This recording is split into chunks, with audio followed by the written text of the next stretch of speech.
October 5th, 2024.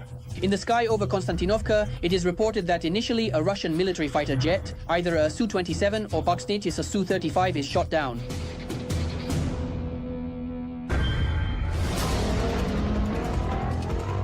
A few hours later, and with the emergence of new videos of the crash, it becomes clear that it was not a fighter jet that was shot down due to friendly fire, but rather an advanced Russian heavy hunter drone carrying a new Russian aerial bomb, the UMPB D-30SN.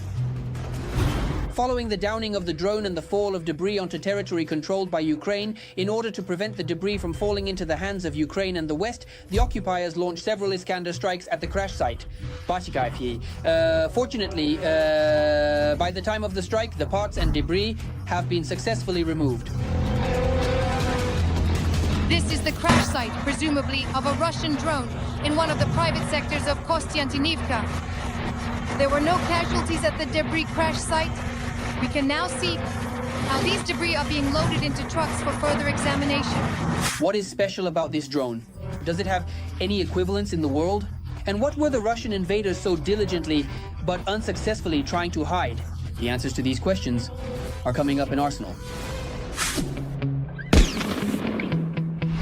The S-70 Okhotnik is a Russian heavy, advanced and highly advanced strike unmanned aerial vehicle, UAV, developed by the Sukhoi company. The Ministry of Defense officially first announced plans to acquire a strike UAV of this class in August 2009. Development began in the year 2012. It was around 2009 that Russia started thinking about creating some kind of drone, because the whole world was beginning to develop powerful, serious drones. At that time, they were also developing a promising platform, the aviation complex of tactical aviation, what is now known as the Su-57. Russian propaganda is doing its utmost to paint an exciting picture of the S-70 Okhotnik as a powerful drone operating in tandem with the Su-57 and capable of carrying any armament. However, the reality is somewhat different. The Russian Okhotnik was conceived as a sort of response to the American heavy drone X-47B, developed by Northrop Grumman. The technical specifications of the overseas drone are as follows: length 11 and 6 meters, wingspan almost 19 meters, drone weight 6,350 kilograms, maximum takeoff weight 20 tons, flight range 3,800 kilometers, maximum altitude 12 kilometers. In the air, the UAV can remain for up to 50 hours. And here it would be appropriate to return to the chronology of events. In 2011, the American drone makes its first successful flight. In 2012, the development of the Russian response begins. And in 2015, the Americans shut down their project. Among the main reasons are the unjustified cost and large dimensions, which reduced the drone's maneuverability. And this is despite the fact that the leadership of the US Navy highly appreciated the drone's capabilities. Today we have a rare opportunity to glimpse into the future. Such an unmanned aerial vehicle, he added, will radically change the existing combat capabilities of aircraft carriers. After shutting down the program, the US government then switched to smaller, more efficient drones. Now, the primary focus is on much less noticeable and stealthy drones. Thus, in February 2024, at Eglin Air Force Base in Florida, the US Marine Corps conducted successful flight tests of the highly autonomous tactical drone, XQ-58A Valkyrie. If the Hunter is supposed to work in tandem with the Su-57, the Valkyrie will operate alongside the most modern F-35s. The drone will be fully controlled by artificial intelligence, and the US Air Force plans to purchase at least 2,000 of such drones. And so, when they started doing everything at once, meaning the Su-57 takes off and controls these drones, ideally there should be several drones. All operations are automatically performed by the artificial intelligence embedded in the control of this device. The pilot only inputs, strike there, cover me, perform a maneuver, shoot down the missile there, and so on.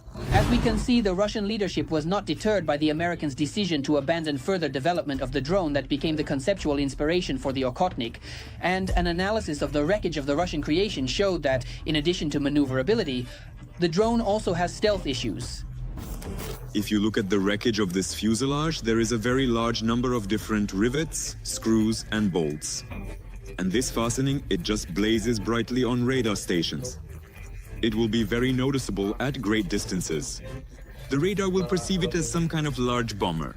The Russian drone has a highly sophisticated information control system. In addition to and including a radar complex of automatic control systems, it features an elaborate system for monitoring and diagnosing onboard equipment, in addition to an inertial satellite navigation system. The Hunter can carry guided missiles as well as bombs. This is possible due to the presence of hardpoints located under the wings.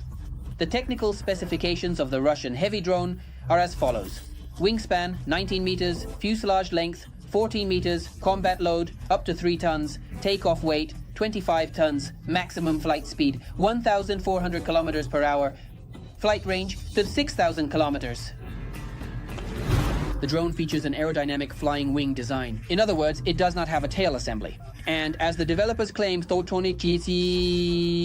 in terms of artificial intelligence elements and autonomy, the Hunter is a prototype of the Russian 6th generation fighter. And here, even if we believe the claims of the Russian developers, all the technological advancement and modernity of the Hunter boils down to the most important stealth characteristic for any aircraft, with which the Hunter, as we have already mentioned, has serious issues.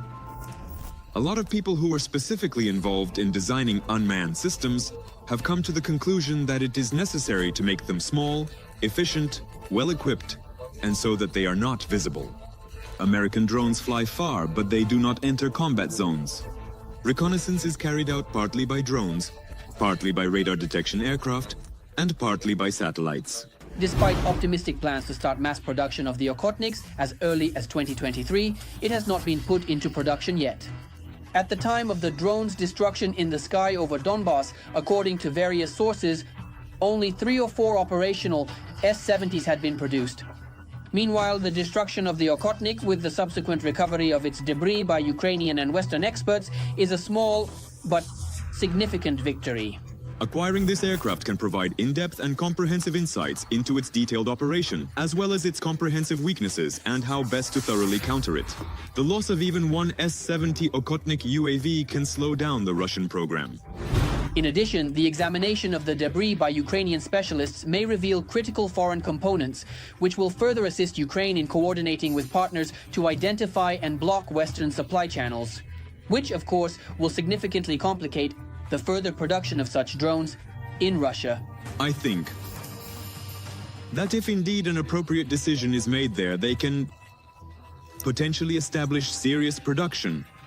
But I don't think that anything serious will come out of this idea, this concept, at all. When the Americans developed a similar model, a similar system much earlier, they reached a certain stage, understood everything, and closed the program. That's all. Don't forget to write in the comments about which types of weapons you would like to learn more about. Like this video and of course subscribe to our new Arsenal channel. The link is in the description below the video.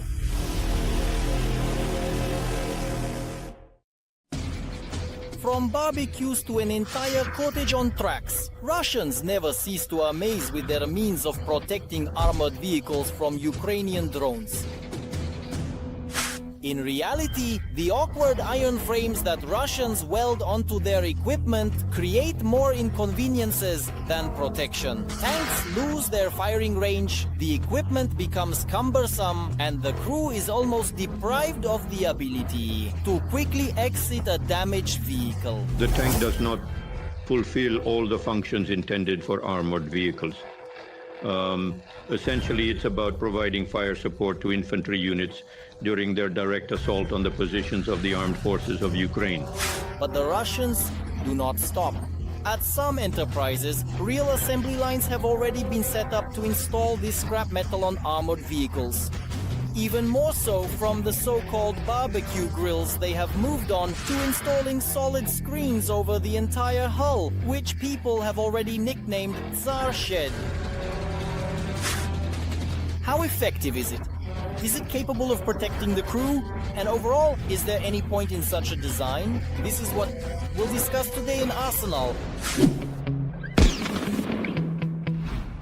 Its appearance became the result of the eternal confrontation between tanks and anti-tank weapons. With the start of the war in Ukraine, this confrontation has reached a new level. The accuracy of artillerymen today has been replaced by the reflexes of drone operators.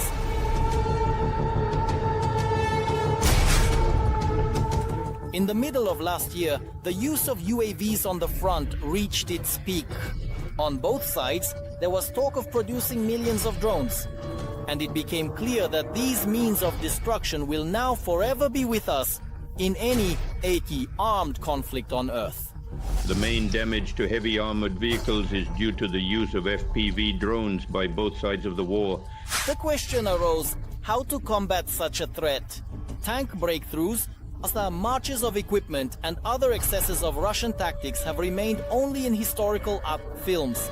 In reality, the Ukrainian armed forces repeatedly stopped columns of armored vehicles with tanks and IFVs without any losses to their units, using only drones.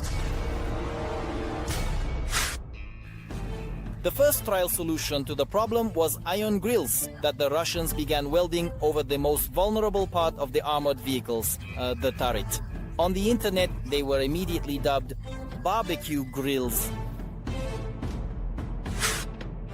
And frankly speaking, this even had a certain positive effect.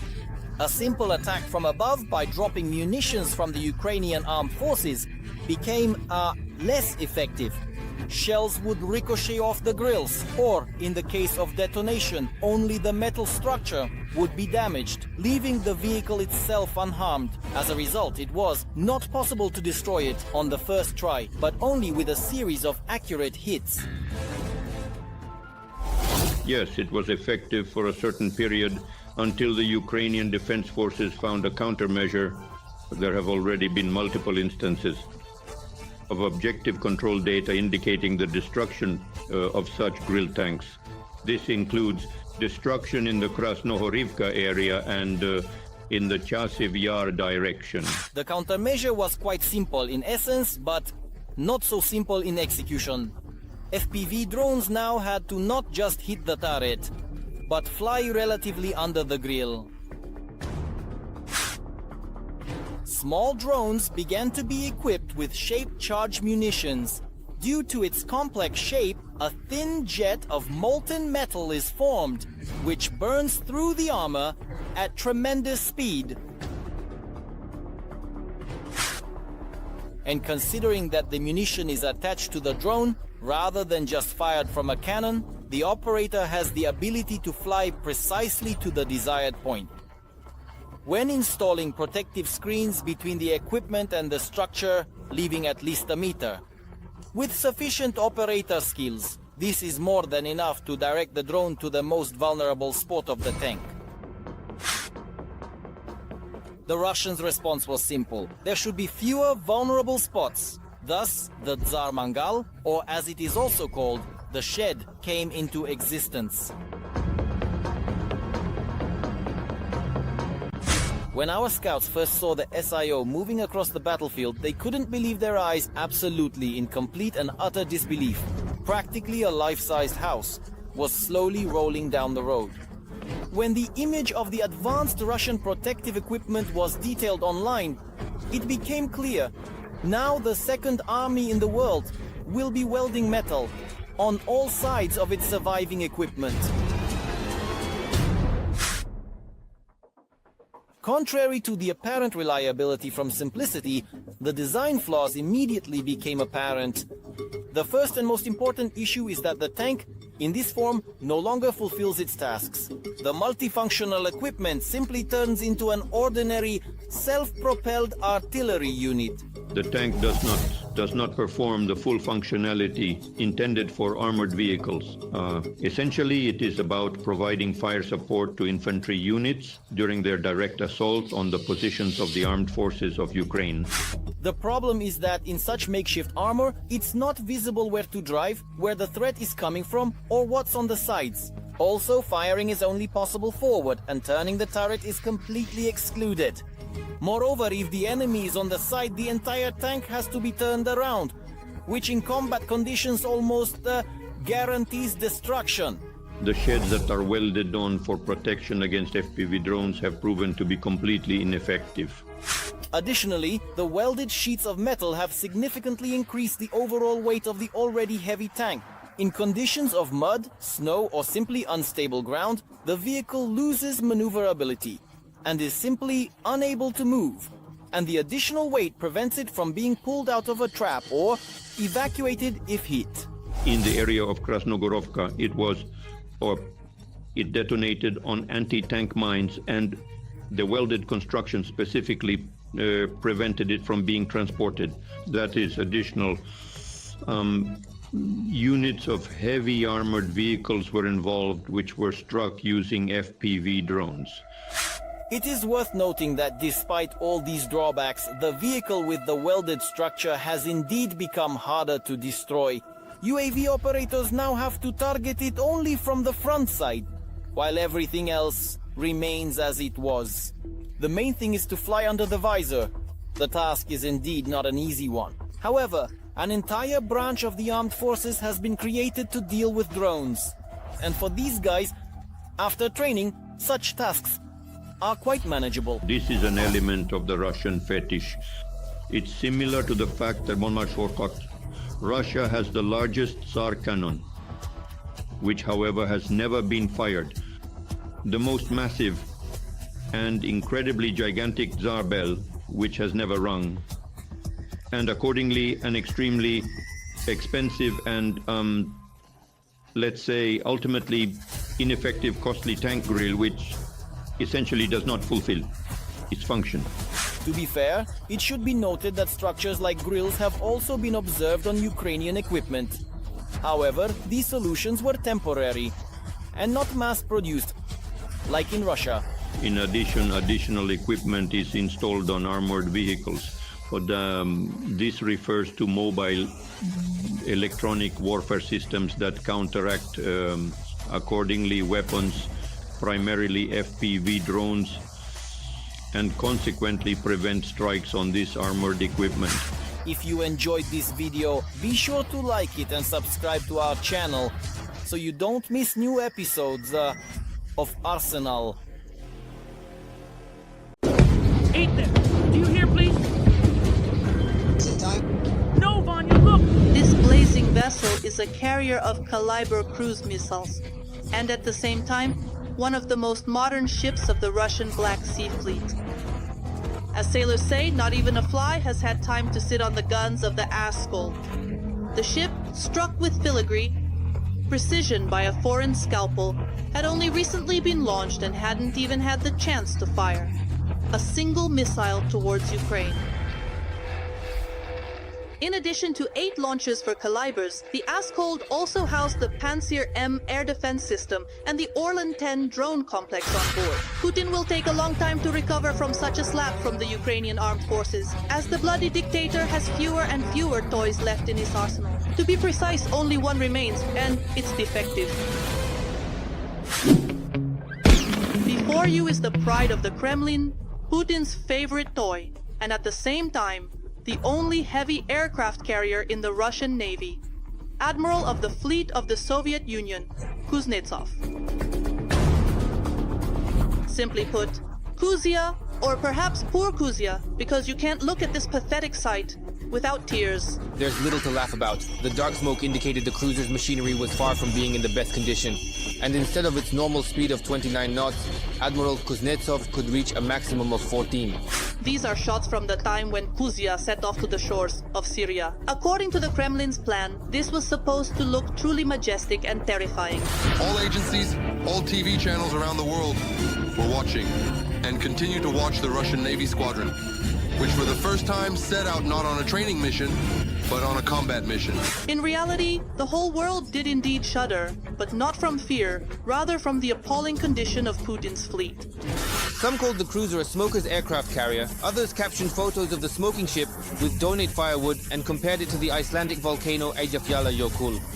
People with opposing views wrote that the aircraft carrier scared the West and NATO is in a panic. Experts then indeed clarified everything, and absolutely. So what? If it smokes? It doesn't matter if it smokes if it moves. Yes, that's absolutely right. It's not surprising since Kuzia was first launched way back in 1985.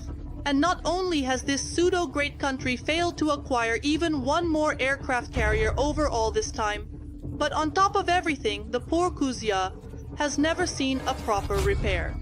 As a result of the last campaign to Syria in 2017, when it was mercilessly smoking and blackening, the entire European coast.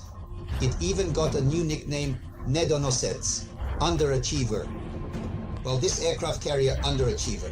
Why? During its campaign, without any combat actions, it lost 2 fighters.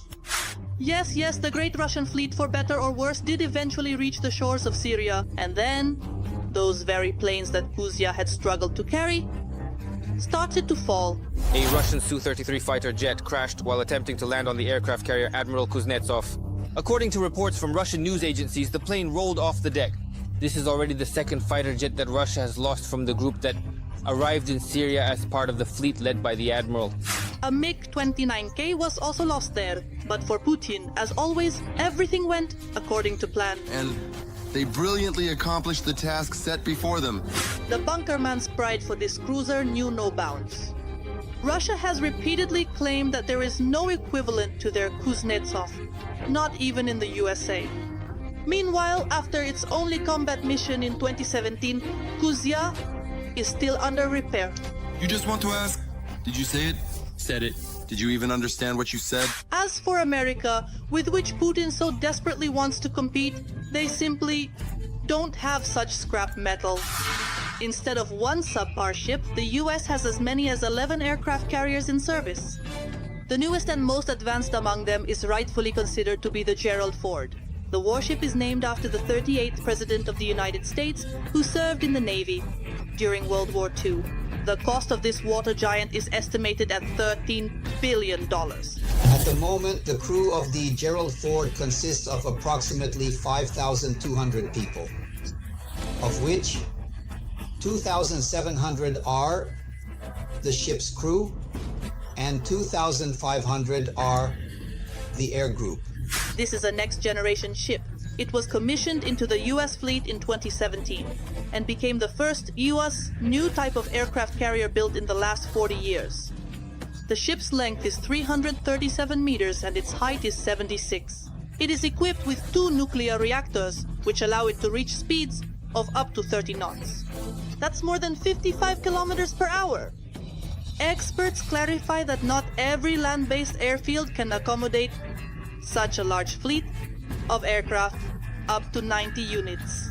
On board are the state-of-the-art 5th generation F-35 carrier-based aircraft, the corresponding highly advanced naval variant, as well as F-18 Super Hornet strike fighters. These aircraft carriers have onboard airborne early warning aircraft, which when on a combat mission are constantly in the air. The displacement of this giant is nearly 100,000 tons. The Gerald Ford can remain in autonomous operation for up to 120 days.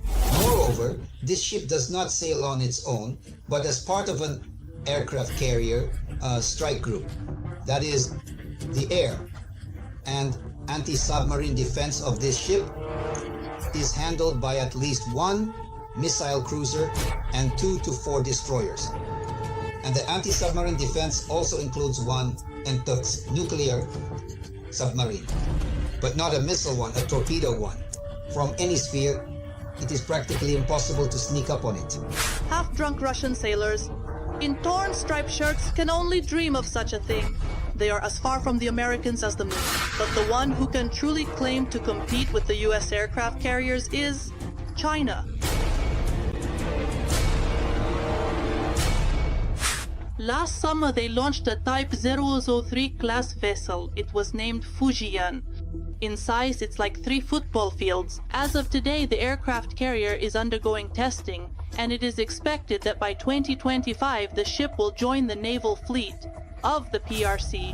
It is based on the unfinished Soviet aircraft carrying cruiser Ulyanovsk. But while Ulyanovsk was planned to have a nuclear power plant, all Chinese ships use conventional non-nuclear power plants. The main innovation by Chinese engineers was the aircraft launch system. If previous types of aircraft carriers used a standard cable system for landing and a hydraulic system for takeoff, essentially jumping into the sea from a ski jump, Type 003 has transitioned from hydraulics to electromagnetic catapults. The Chinese aircraft carrier also has surprises in terms of armament.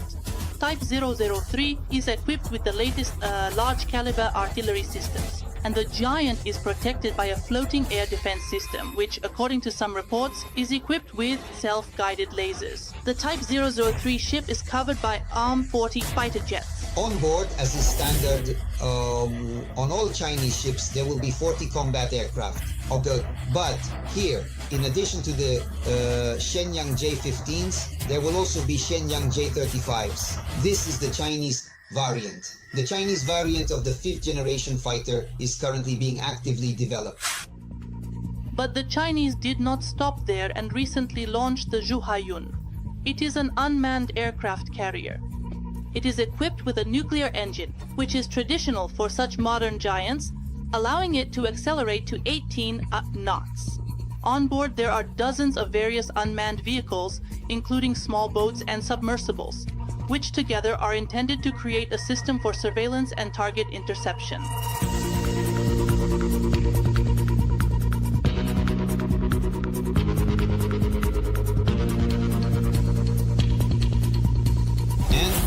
Its creators reported that the vessel moved completely autonomously.